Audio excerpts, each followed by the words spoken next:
Seu nome pode afetar a forma do seu rosto? Naruhodo. Bem-vindo ao Naruhodo, podcast para quem tem fome de aprender. Eu sou Ken Fujioka. Eu sou Altair de Souza. E hoje é dia de quê? Desapontando estudos.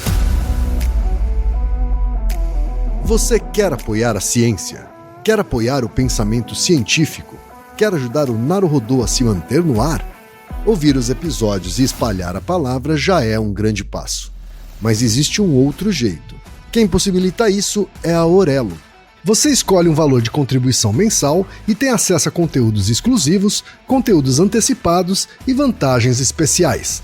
Além disso, você pode ter acesso ao nosso grupo fechado no Telegram e conversar comigo, com Altair e com outros apoiadores. Toda vez que você ouvir ou fizer download de um episódio pelo Orelo, vai também estar pingando uns trocadinhos para o nosso projeto. Combinado? Então baixe agora mesmo o app Orelo no endereço orelo.cc ou na sua loja de aplicativos e ajude a fortalecer o conhecimento. Uma pergunta muito curiosa, né? Assim, pelo título o pessoal deve ter ficado curioso com essa questão, mas na verdade ela tem um fundo de verdade. Essa relação não é tão direta, mas a ideia é que a gente teça uma discussão bem interdisciplinar aqui. Eu achei bem curiosa essa pergunta e diria que até me surpreendi com a referência que o nosso ouvinte mandou. Pois é. Tá? É o Eduardo Ochetsky Elias. Espero que eu tenha pronunciado seu nome corretamente, Eduardo. Ele diz o seguinte: eu sou estatístico e desenvolvedor de software e hoje cruzei com esse vídeo sobre o tema evidências de que nomes podem, com o tempo, alterar nossas faces. E aí ele manda o link do vídeo no YouTube que está também nas nossas referências aqui do episódio. E ele continua: achei tão bizarro que imagino que vocês gostariam de ter no radar. Até daria um bom concorrente ao ignóbio. Fiquei pensativo até se algo como apelidos de longa duração poderiam ter algum efeito parecido, mas como me parece ser algum tipo de efeito que parece fraco e depende muito de construção social, eu acho difícil.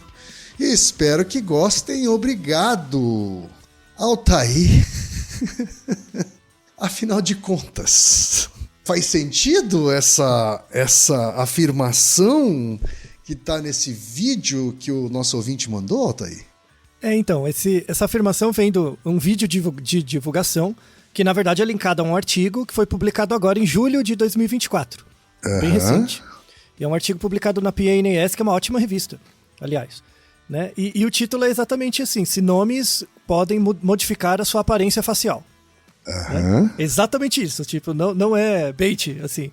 E é muito interessante, aí eu li o artigo original, e é interessante porque, apesar de ser uma pergunta, meu colega é estatístico, né? Então, repare como a leitura do estatístico é diferencial, né? Então, ele até coloca no e-mail, né?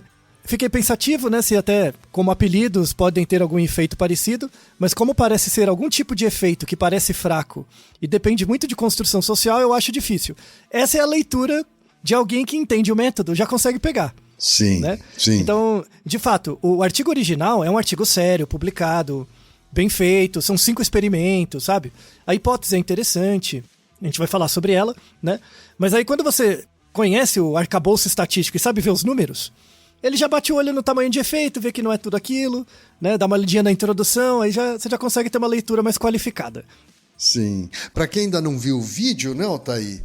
Ele começa basicamente com um apresentador, que é muito engraçado, inclusive, fazendo um exercício de adivinhação, né, com quem está assistindo o vídeo. Né? Isso, ele mostra rostos com opções de nome para cada um dos rostos e pede para a gente adivinhar qual a alternativa correta do nome para cada um daqueles rostos que ele apresenta. Não é isso, Altair?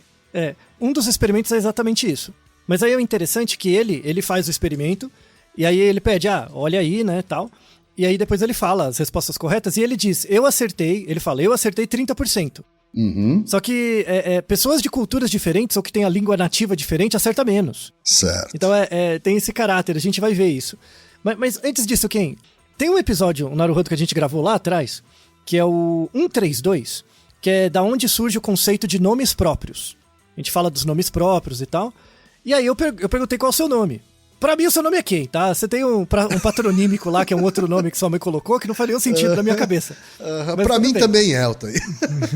Pra você não tem nada a ver, né? Não. Pra quem não conhece, qual é o seu primeiro nome? No RG, o meu primeiro nome é Emerson. Então, você acha que se você fosse chamado de Emerson o tempo todo, você acha que a sua cara, o seu jeito seria diferente? Olha, eu diria que não. Acho que eu me acostumaria com o tempo de ser chamado de Emerson, né? Acho que existe essa sensação de que não me pareço um Emerson. Justamente porque eu sou chamado de Ken por muito tempo, então não sinto, não. E aí você acha que você escolheu o Ken ou o Ken te escolheu? Olha, o Ken me escolheu. O Ken me escolheu. As pessoas, inclusive algumas pessoas, diziam que eu não tinha cara de Emerson. Por isso iam me chamar de Ken. De pequeno, assim. De pequeno. Eu reforço esse coro.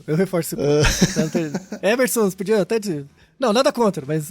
ainda mais quando o Emerson Fittipaldi, não tem nada a ver, mas tudo bem, né? E olha que o Emerson veio por causa dele. Assim. Então. Na época, né, anos 70, ele era bem famoso e tal. Exato. E por exemplo, como você escolheu o nome da sua filha? Olha, a gente fez uma lista de nomes que a gente gostava do som, né? E acabou escolhendo aquele que parecia mais diferente no Brasil, sabe assim? Uhum.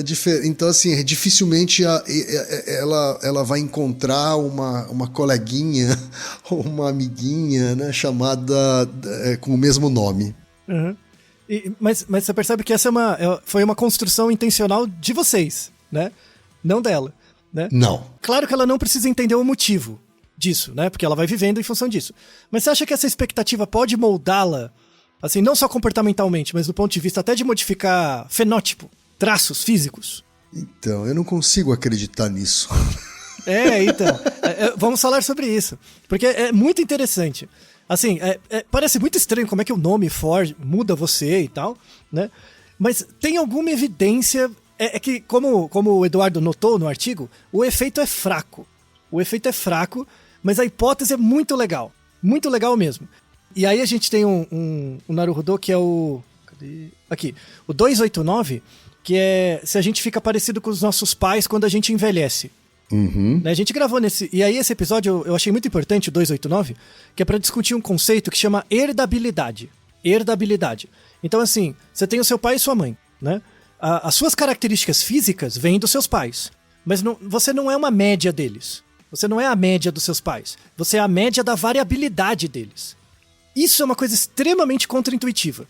Assim, o que você herda dos seus pais não são os traços, é a variabilidade do traço. Uhum. Né?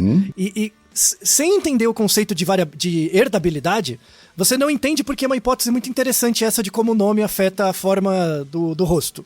Certo. Tá? Mas antes eu vou explicar o experimento. Então, o artigo publicado recentemente na PNAS são 5 experimentos, e aí os experimentos são concatenados, tá? E foi muito legal. De fato, a hipótese é muito bem bolada, assim. A primeira frase do artigo, né, original, ele diz o seguinte, que a aparência facial pode ser indicativo do nome. Só que a recíproca não é verdade. O nome não é um indicativo da sua aparência, mas a aparência pode ser um indicativo do nome. A questão de não ser bidirecional é super importante. Porque o nome que você tem, né, é um signo que representa várias coisas ligadas à sua sociedade, à historicidade, à expectativa dos pais, ou à falta de, né, ou o que quer que seja. Então, um nome nunca é um nome aleatório. O nome não é um nome aleatório. Você não recebe um nome, tipo, bota numa roleta e tira um papelzinho e aí o seu nome é José, sabe? Não é isso. Mesmo que você tenha um nome, sei lá, Lucas, tem um vínculo com um apóstolo, tem um vínculo cristão, sabe? Mesmo que você não seja cristão, mesmo que seus pais não sejam, não importa, tá?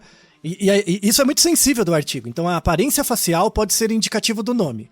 Por quê? Como você nasce como um organismo num ambiente complexo, e aí eu digo complexo do ponto de vista histórico, antropológico, cultural, econômico e tal, né? Essas pressões ambientais, elas vão selecionando traços da sua variabilidade, da sua herdabilidade. Então o que você tem dos seus pais não são os traços físicos, você tem a variabilidade desses traços. Só para dar uma ideia, pega, por exemplo, força física. O quanto de peso você consegue carregar, porque é uma coisa bem concreta, tá? Então, por exemplo, quando você nasceu, você tinha uma compleição física, estrutural, muscular, e se acontecesse uma certa cadeia de eventos na sua vida, você poderia ter levantado no máximo da sua variabilidade, X quilos, tá? X quilos, isso seria o máximo, tá? Mesmo que você, sem anabolizante, tá? Mesmo assim, supondo o seu próprio treino, tá bom? Se você dedicasse a sua vida inteira ao treino, fizesse tudo certinho, você teria um máximo seu, né? Certo. Só que para você chegar nesse máximo, esse máximo é o máximo da variabilidade dos seus pais. Então a sua mãe tem uma compleição física que chega no máximo, uma certa variabilidade, e o seu pai também. A combinação dessas duas variabilidades te dá uma terceira variabilidade, tá? Que em geral é maior. Isso você vê pela teoria de herdabilidades. Quando você soma duas variâncias, o resultado vai ficando maior, em geral. E isso é cumulativo? Então, quanto mais recente a geração, maior a variabilidade, é isso? Ótima pergunta. Então, esse é o princípio, a pressão seletiva da genética de populações. Só que tem que existir, então a tendência da biologia é aumentar a variabilidade. Por quê? Se você tiver mais variabilidade, o ambiente, se ele se modificar, você se adapta, enquanto espécie.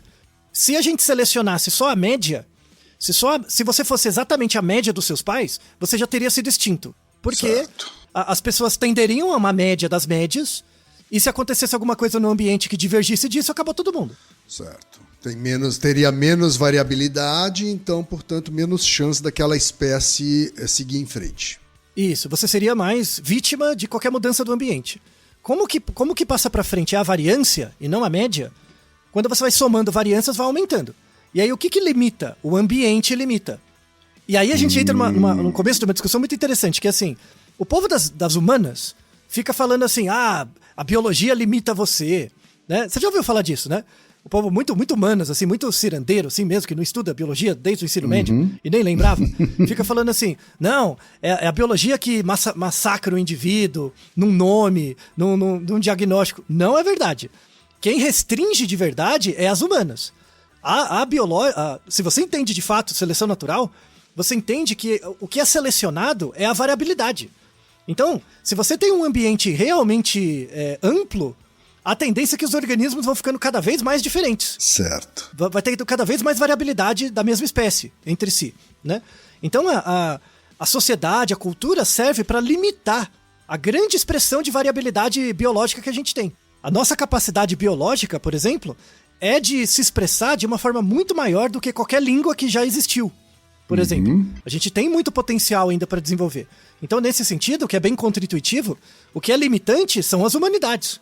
Não é a cultura, não é a biologia. A biologia faz uma pressão para você variar. Então, por exemplo, quando você faz casamentos diferenciais, raciais, por exemplo, você dá uma filtrada nessa variabilidade. Você diminui, né? Mas essa variabilidade sempre vai tentar aumentar de algum jeito, tá? Então, o que eu quero trazer aqui é exatamente isso. A gente tem uma variabilidade biológica grande. Então, você é um dos milhares, talvez milhões de possíveis quens que você poderia ter sido, dado toda a variabilidade genética que você traz dos seus pais, né? Mas, por acaso, até agora, você é você. É um deles, né? Tá. E aí, esse artigo da PNS, ele começa, depois de falar disso, da aparência facial, ele fala uma coisa muito interessante, que é uma citação do Oscar Wilde, né? Que ele fala o seguinte, que aos 50, todo mundo tem o rosto que merece.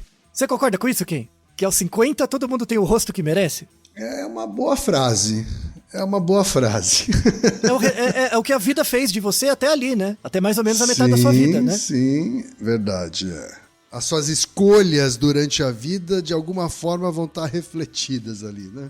Isso, exatamente. E não só as suas escolhas, como o que escolheram pra você também. Então sempre tem essa coisa dos dois lados. Porque quando você é criança, você tem muito poucas escolhas, né? E também porque você não entende.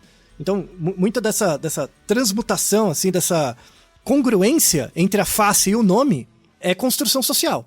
É fantástico, assim, é uma discussão muito boa. Então, vamos fazer um pequeno parênteses. Recentemente teve as Olimpíadas, acabou. Eu não sei se essa discussão pegou na sua bolha, Ken, mas é um ótimo exemplo para pensar a herdabilidade. Eu não sei se você ouviu, alguém falou, você falou assim, pessoas assim que eu tinha algum contato comentaram. Nenhum juízo de valor, tá? Porque é muito esperado pensar assim, né? Ainda mais se você não é da área e tal. Uma galera veio assim com curiosidade, tá? Pensando, nossa, Vocês repararam que todos os corredores rápidos, assim, são negros e todos os nadadores são brancos? É uma constatação, é um fato. Você vê isso. Né? Então, você vê lá um monte de nadador, o cara ganha lá sei lá quantas medalhas, é branco. E o corredor corre lá 100 metros em 8 segundos, é negro. Né? Aí o que o indivíduo vai pensar? Né? O que a pessoa vai pensar? Que os negros correm melhor, né? Porque eles têm uma disposição genética para isso, e os brancos nadam melhor. Né? Tudo bem. Por que esse é um jeito errado de ver a coisa? E a ideia é exatamente o que falta na gente no ensino médio, que é entender a herdabilidade.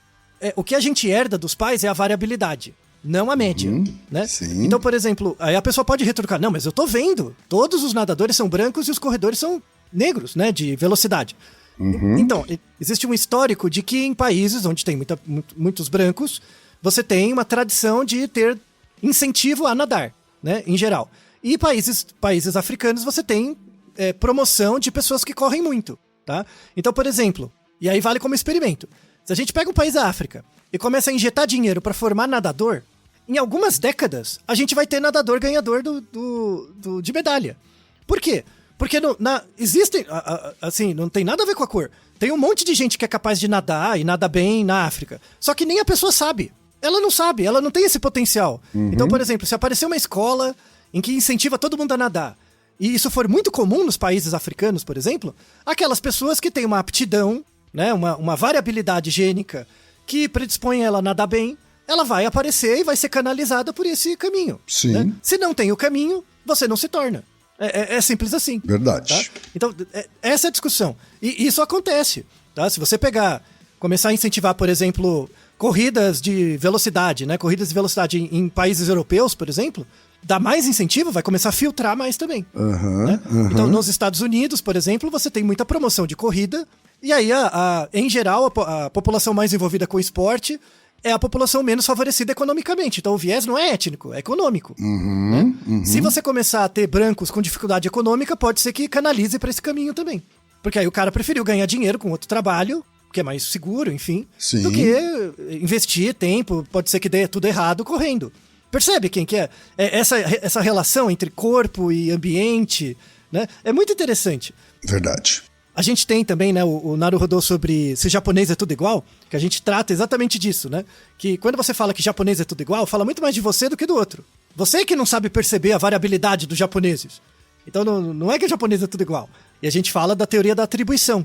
A teoria da atribuição, que no começo você olha para um japonês, você nunca viu um antes, você fala, você deve tirar bem foto, você deve estudar muito bem. Tipo, comportamento preconceituoso mesmo, né?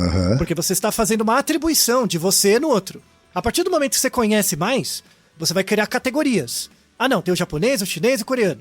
Você vai criar caixinhas. E aí você consegue discriminar. E quanto mais contato você tem, você vai criar o conceito do que é ser japonês. Aí não tem mais linguagem. Você simplesmente sabe o que é. Você não precisa mais das palavras. É exatamente isso que acontece com o seu nome, Kim. Por exemplo, quando você era bebezinho, você nem lembrava o seu nome. Você só respondia, né? Certo. Então você tinha uma atribuição. Tipo, chamava seu irmãozinho, os dois respondiam. Porque era só um som. Aí você vai ouvindo e você vai percebendo. O quem sou eu?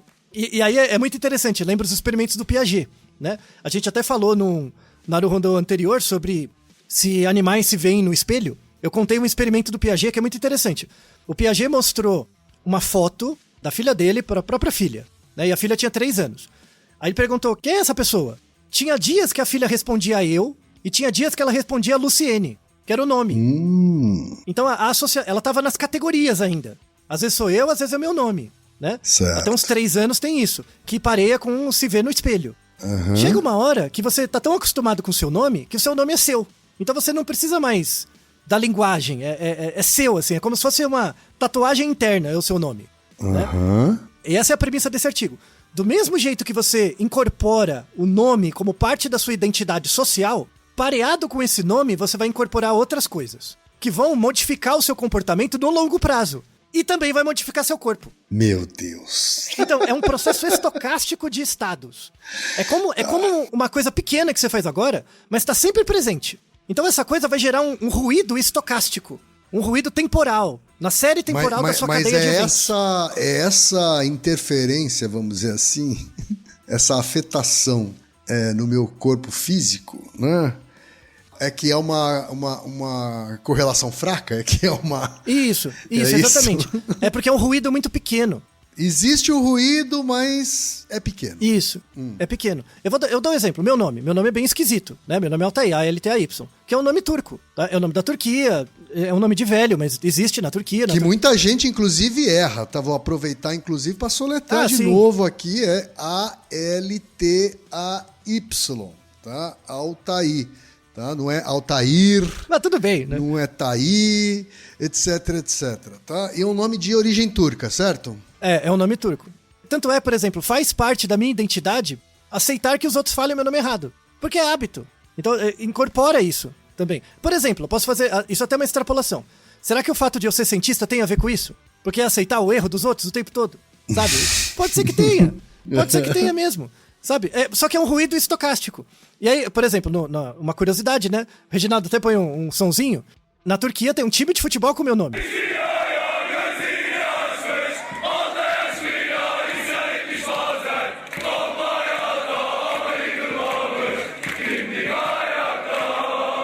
Tanto é que quando eu fui pra Turquia, eu comprei a camiseta do time, claro, né? Tem o meu nome, Altair com Y mesmo.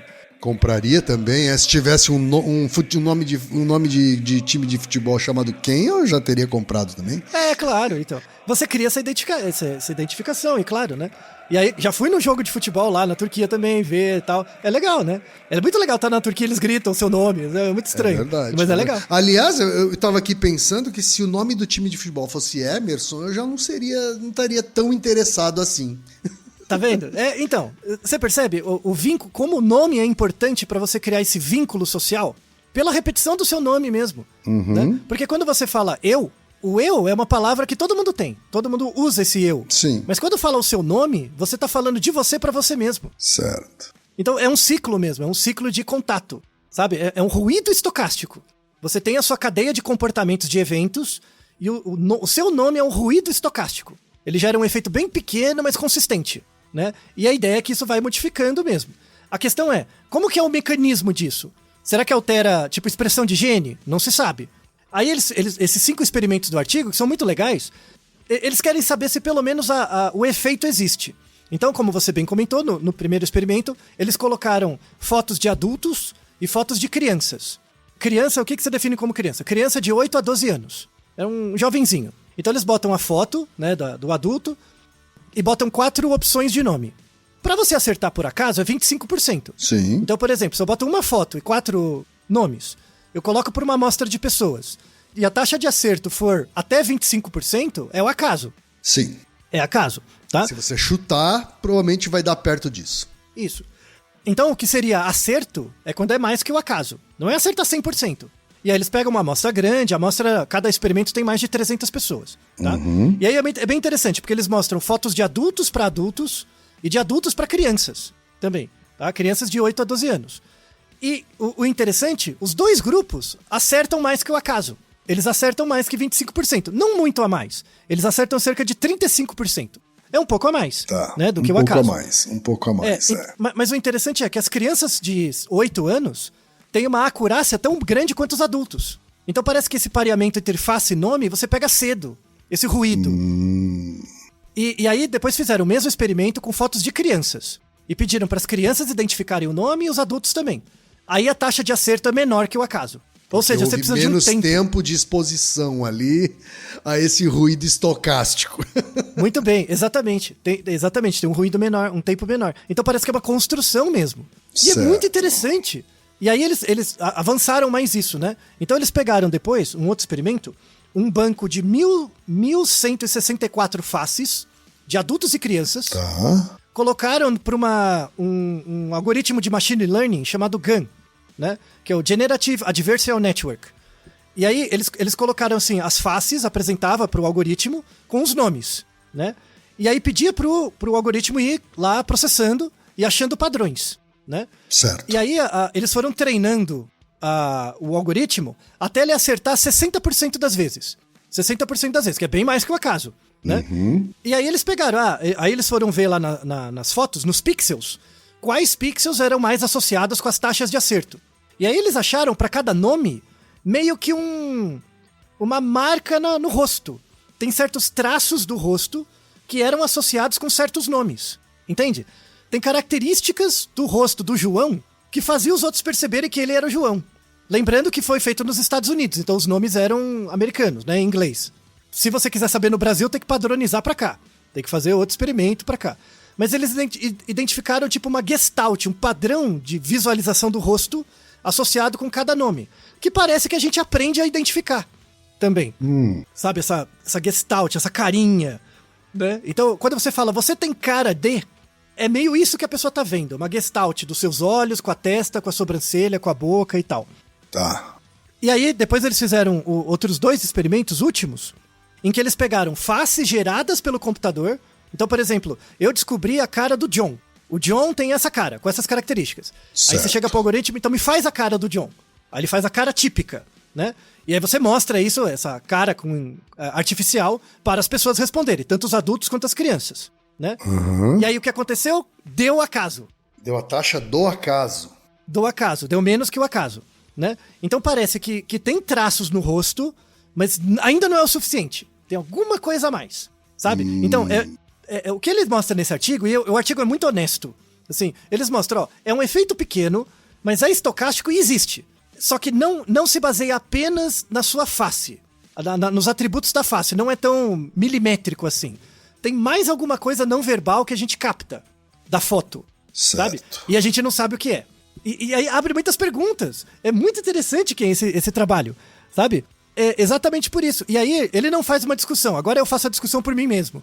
Né? Porque, por exemplo, caricatura. Você gosta de caricatura, Kim? Gosto. Acho que é uma habilidade bem interessante. Então, já fizeram a caricatura sua? Já fizeram. Mas aquela caricatura feia, pra ser feia mesmo, toda distorcida. Sim, aquela caricatura baseada em exageros mesmo, né? Isso. Tem um amigo meu, o Vitor Ishimura, né? A gente se encontra no bar eventualmente, e ele é um desenhista fantástico, assim. E aí ele fez uma caricatura minha, né? Uma vez, assim. E aí eu falei, me dá aqui, deixa eu imprimir, eu ponho no quadrinho, né?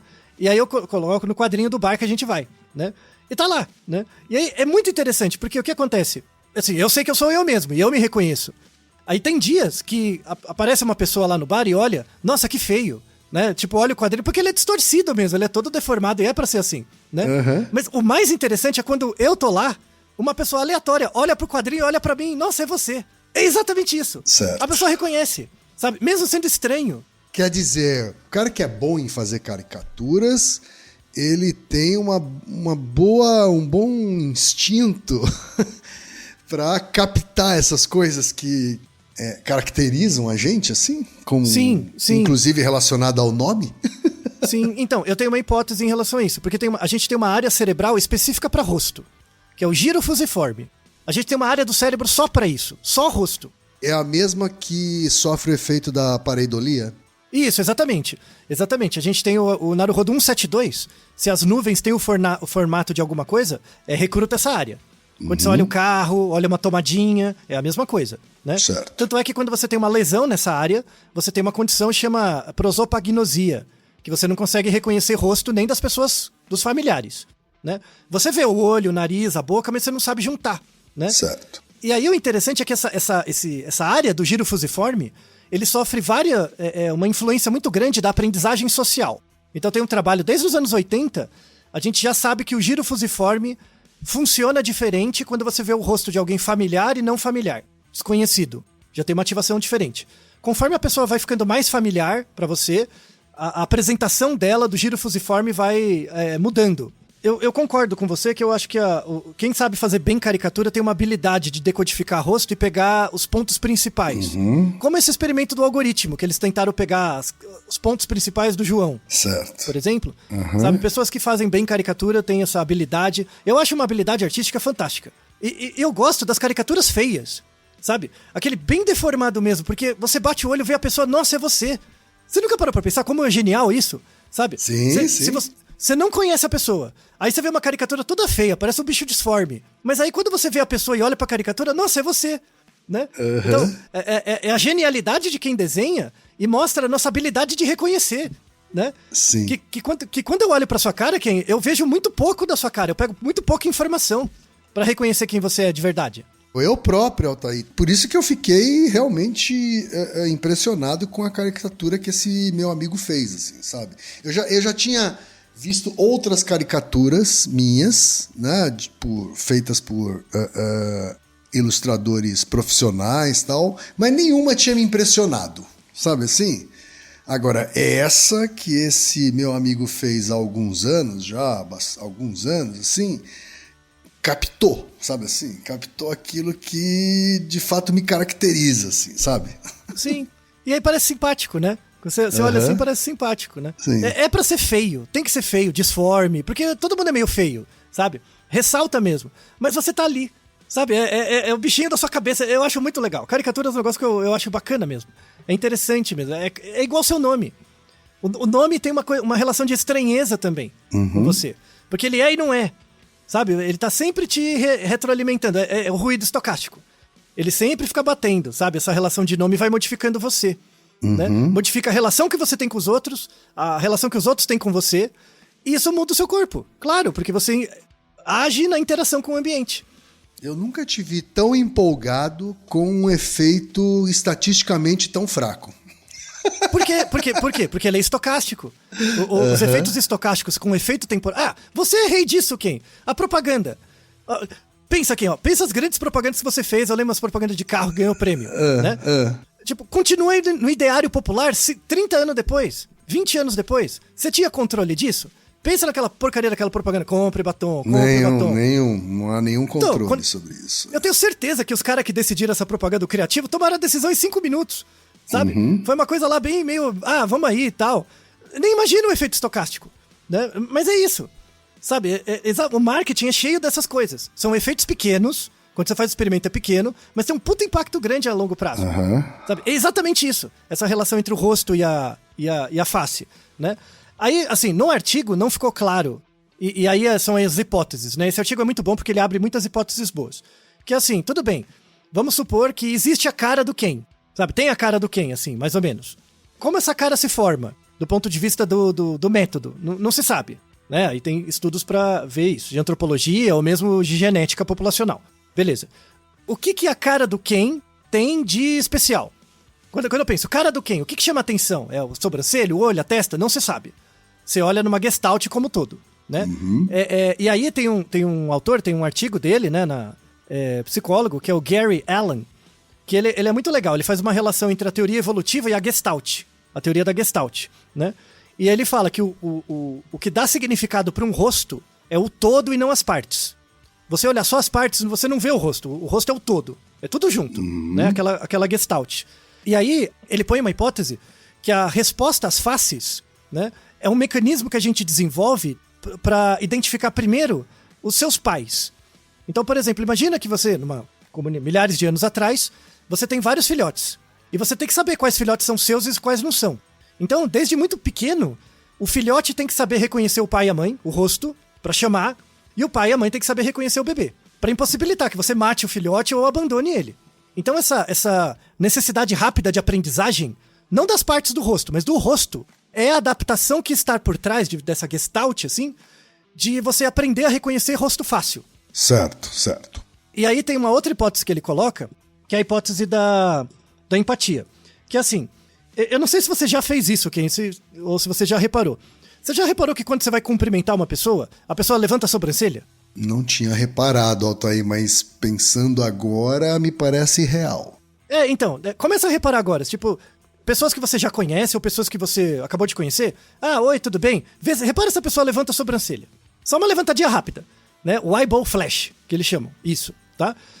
Se você tem muito contato com pessoas todo dia, e suponho que você é uma pessoa empática, você vai fazer isso várias vezes. E você tende a fazer esse movimento com as pessoas que são mais... que você... Tipo, casou o santo, sabe? Tipo, eu acabei de conhecer você, a gente se deu bem, eu faço isso. Esse movimento, tá? Ou seja, esse movimento de erguer a sobrancelha, eu vou fazer mais em algumas pessoas do que outras, mais para algumas pessoas do que outras, mais em certos contextos do que outros. Certo. Você acha que isso em 20 anos não vai mudar um pouco a forma do meu rosto? Pelo exercício do músculo. Essa é a hipótese.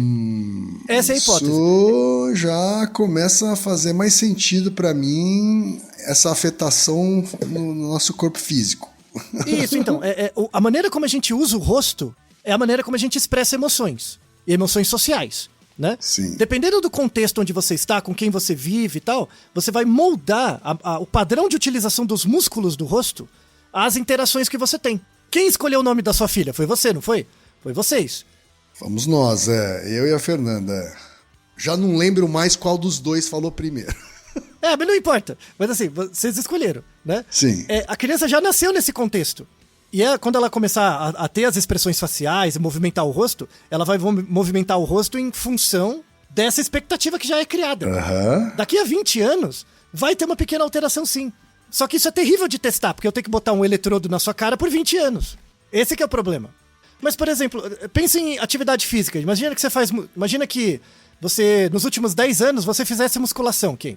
Musculação de verdade, pesado. Seu corpo não seria diferente? Sem dúvida, sem dúvida. Então, é essa mesma ideia, só que pro rosto. Porque o rosto tem o mesmo padrão muscular do resto do corpo. A hipótese é bem construída. Tem sentido, sabe? É um efeito pequeno, mas é estocástico. Né? E o nome é o ícone disso, é o símbolo disso, é o seu nome. Eu acho fantástico essa discussão, eu acho o máximo. Né? Aliás, você já ouviu falar de um termo que chama Doppelganger? Não. Lembra dessa Doppelganger? É uma palavra em alemão. Doppelganger quer dizer uma pessoa que é muito parecida fisicamente com você. Você já encontrou uma pessoa que é o seu sósia físico? Já te apresentaram alguém? Não, quer dizer, apresentaram algumas, mas eu não achei. Não achei que eram tão parecidas assim. Não, o Doppelganger é quando é mesmo, sabe? Tipo, é como se fosse gêmeo, sabe? Isso acontece, e aí tem evidências mostrando que a pessoa mais parecida com você... Parece que é um irmão que foi perdido aí e você reencontrou, né? Então, a pessoa que é mais parecida com você, em geral, ela compartilha de vários genes em comum também. Mas quando você vai ver a expressividade do rosto é diferente. Porque a expressividade do rosto tem a ver com o padrão de utilização das emoções no contexto social. Certo. Muito interessante, né? Certo. Sim, não, isso porque eu nunca encontrei um doppelganger meu, mas já vi doppelgangers de outras pessoas. E, de fato, na hora que ela começa a gesticular, aí começa a ficar menos parecido. Se ela ficar quieta, se ela ficar quieta num determinado ângulo, é muito igual. É igualzinho. Exatamente. Então você viu que você tem a causa material e formal, que é o corpo, mas com os ruídos estocásticos do ambiente que moldam diferente.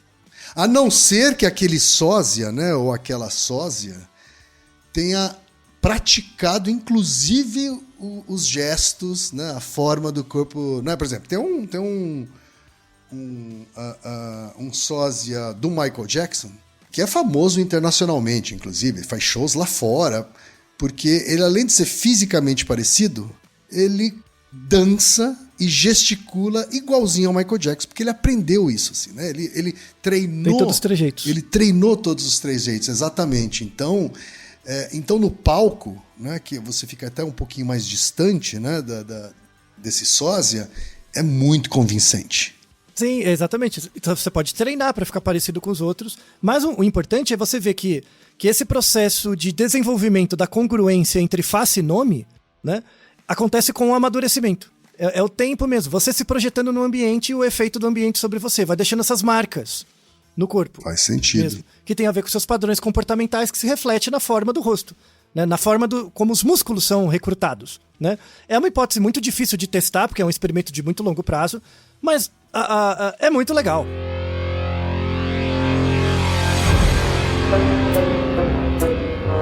Olá, ouvintes do Naruhodô, tudo bem? Reginaldo falando. Vou fazer uma pequena intervenção a pedido do mestre Altair para contar um caos de um sósia. Não foi meu sósia, foi um sósia do meu irmão. E, enfim, foi uma situação em que eu e minha esposa, estávamos num cartório ali na região da Liberdade, e enquanto aguardávamos o atendimento, entrou um rapaz que era a cópia do meu irmão. Tanto que eu achei que realmente era o meu irmão. Eu levantei, fui em direção a ele e já falei: "E aí, negrão, tá fazendo o que aqui? Tá perdido?" Aí esse rapaz olhou pra mim com uma cara: "Quem é você? Não te conheço. Tá falando comigo por quê?" Aí eu fiquei sem graça, claro. Conversei com ele, expliquei a situação. Falei: "Rapaz, você não tem noção, você é a cópia do meu irmão." Peguei e mostrei pra ele a foto do celular. que eu tinha com meu irmão, ele tomou um susto. Ele até brincou falando, nossa, é verdade, nós fomos separados no nascimento, né? Separados na maternidade. Aí eu até pedi pra ele tirar uma foto comigo e, enfim, brincamos ali um pouquinho e ele seguiu a vida dele e eu também a minha. Aí mandei essa foto no grupo da família. Foi um alvoroço, porque de bate-pronto, todo mundo achou que eu tinha encontrado com esse meu irmão. E aí depois, pessoal, nossa, não é ele, mas é muito, muito parecido. Até o meu próprio irmão tomou um susto, ele falou a mesma coisa. Olha, tomara que esse rapaz seja honesto, porque se ele fizer alguma coisa errada e alguém me encontrar, quem dança sou eu. E eles tinham realmente, assim, o aspecto físico era assustadoramente parecido. Meu irmão, ao contrário de mim, ele pratica muito exercício, ele é maratonista, então ele tem um perfil de corpo mais atlético, tá no shape, e esse rapaz era a mesma coisa, tinha o mesmo perfil de corpo, rosto, o jeito de andar, então esse foi um fato inusitado, né, e curioso. Então esse termo doppelganger realmente comigo funcionou na prática. É isso aí, pessoal, um abraço! E aí, pra encerrar o episódio, isso me fez lembrar de duas coisas, né? A primeira coisa é um texto que eu li faz tempo, mas é um texto do Skinner, né? Do pai do behaviorismo. O texto acho que chama Sobre o Behaviorismo, o livro, né? No capítulo 2, ele fala uma coisa que me ocorreu agora que eu acho muito pertinente, assim.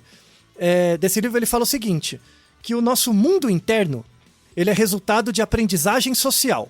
O mundo que está dentro da sua cabeça, o que a gente chama de mente, né, dentro da gente, é fruto de aprendizagem social. Em outras palavras, você só desenvolve a sua mente quando existe pelo menos uma pessoa interessada no seu mundo interno. A partir do momento que tem uma pessoa fora interessada no seu mundo interno, você também começa a ter interesse nele. E o primeiro interesse, a primeira forma de interesse de alguém externo sobre você é quando você tem um nome. Quando a sua mãe chegou, Emerson, não importa, quem? Sua mãe chegou, quem? Esse é o primeiro interesse de alguém pelo seu mundo interno, é te dar um nome. E a partir daí você começa a se perguntar quem é o quem? E aí é o caminho da sua vida, né? É esse caminho. É muito bonito, quem? Porra, é foda, né? Esse texto do Skinner é bacana mesmo. Né? Que também tem muito a ver com o papel da terapia, né? Sim. A terapia tem esse papel de ter pelo menos uma pessoa interessada no seu mundo interno pra você ter interesse também, sabe? E observar isso, né?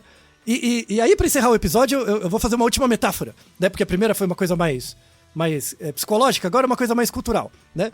Eu não sei se quem conhece um dos meus desenhos favoritos, né? Eu tenho até um pôster em casa desse desenho, que eu adoro, que é o Samurai Jack. Você conhece esse desenho, Kim? O Samurai Jack? Não. Ele não é do seu tempo, isso, não é do seu tempo, eu sei. Não, mas não é também quando eu era criança, eu vi quando eu era já jovem adulto, né? Pra mim, o Samurai Jack é um dos melhores animações que tem. Melhores. Assim, devia ganhar um prêmio de arte, assim, esteticamente, a estética da arte e a história mesmo. Certo. Eu já vi todos os episódios tantas vezes que eu decorei a introdução. A introdução é a seguinte. Há muito tempo em uma terra distante, eu, Abu, o grande mestre das trevas, libertei as terríveis forças do mal. Mas um simplório guerreiro samurai, empunhando uma espada mágica, opôs-se a mim. Antes do combate final, eu abri um portal no tempo e o lancei no futuro, onde o mal é lei. Agora o tolo busca retornar ao passado e destruir o futuro, que é Abu. Essa é a história. Então, o Samurai Jack, ele era um samurai que vivia lá numa época muito no passado, né? E o Abu, que é o inimigo, veio destruir a cidade dele. E aí ele matou os pais dele e a mãe, a avó, pegou o Samurai Jack e botou num barquinho pra ele fugir, né? E aí o Samurai Jack foi resgatado por um camponês e com uma carta dizendo que ele era o príncipe e ele tinha que voltar pra vencer o Abu, né? E aí o que acontece? Esse camponês leva ele pra treinar todas as artes marciais do mundo. Então ele faz uma viagem enorme e vai treinando todas as coisas que ele tem pra treinar, né? E depois ele volta pra lutar com o Abu, né? E aí o Abu tinha escravizado todo o povo dele, aí ele volta pra lutar com o Abu. Quando ele ia vencer o Abu joga um feitiço e lança ele no futuro. 3.000 anos pra frente. né? E aí a cena do começo é fantástica, porque o samurai, ele cai num mundo cheio de naves espaciais, é uma coisa louca, assim. Tanto é que a cidade dele, do samurai, era toda meio clara, todas as cores claras. Quando ele vai lá no mundo do futuro, 3000 é tudo escuro, né? Que é o mundo do Abu, né? Que o Abu é um personagem preto, né? Todo escuro. E aí ele cai lá no meio das naves espacial voando, dos carros, das bagunças, lá no meio da balada. E aí ele cai atordoado. Essa cena é fantástica. Ele cai atordoado, aí ele olha assim pro lado, tem 3 meninos conversando. Tipo, menino com umas roupas todas esquisitas, todos os cabelos estranhos lá, né? E aí os meninos falando, e aí, Jack, beleza, Jack, que era uma gíria que eles usavam, sabe? E aí, mano, e aí, Jack, tal. E aí viraram pra ele, né, pro samurai e falaram, qual o seu nome? Aí ele respondeu, Jack. Ele esqueceu do nome dele. A gente nunca sabe o nome dele. O nome dele foi descoberto ali. Porque ele estava no futuro, ele sabia. No primeiro episódio você sabe que ele nunca mais vai voltar. Porque ele assumiu o nome. E é fantástico a animação, porque ele começa a viver conflitos o tempo inteiro. Porque ele é todo certinho, a retidão moral, todo aquele negócio. E o mundo é uma treta, é uma bagunça completa, né? Fantástico. O Samurai Jack. É exatamente isso. O nome dele é... Ninguém sabe. Vou procurar. Veja. É exatamente isso. E você vai vendo ao longo dos capítulos que ele vai mudando. Ele vai mudando, aos pouquinhos também. Né? Então, quando a nossa ouvinte mandou essa pergunta, eu falei, nossa, tem tudo a ver com o Samurai Jack. Né? É um ótimo fechamento. Tá? Porque é exatamente o papel do nome. Ninguém sabe o nome do Samurai Jack. Nem ele mesmo. No final do desenho, assim, ele percebe que ele não sabe mais o nome dele. Ele virou o Jack mesmo. Certo. Animal. Não é fantástico? Não é? Eu acho fantástico. Não é? Eu acho muito bom. Vou conhecer essa animação, viu? Só por causa dessa sua empolgação. Veja todos os episódios, são muito bons mesmo. Você aprende várias coisas, além da... Então, já que você vai ver, procure a luta do Samurai Jack contra o ninja. Tá. É uma obra de arte. Porque ele é pareado com o pôr do sol, vai descendo, e aí vai ficando escuro, e o ninja é o preto e ele é o branco. E aí a quantidade de sombra e de luz vai mudando. Então as chances deles vão mudando. É fantástico. Só veja. Tá é fantástico. Tá bom. Tá? Então assim, só pra fechar, espero que o meu colega estatístico, né, tenha ficado satisfeito com essa extrapolação mesmo e essa discussão do tema. Parece que faz sentido mesmo. A aparência facial é um indicativo do seu nome. Mas o seu nome não é um indicativo da sua aparência facial. Por quê? Porque você é um corpo que nasce num ambiente com variabilidade. E a cultura limita essa variabilidade. E vai limitando a forma de como você é. E de como você se reconhece. Então é isso, Ken. Ainda bem que você não chama Otávio. Não é verdade? Olha, rapaz, eu já tenho meus traumas com Emerson. Já é o suficiente, viu? Pois é. Então é isso, Altair. Naruhodô, ilustríssimo ouvinte.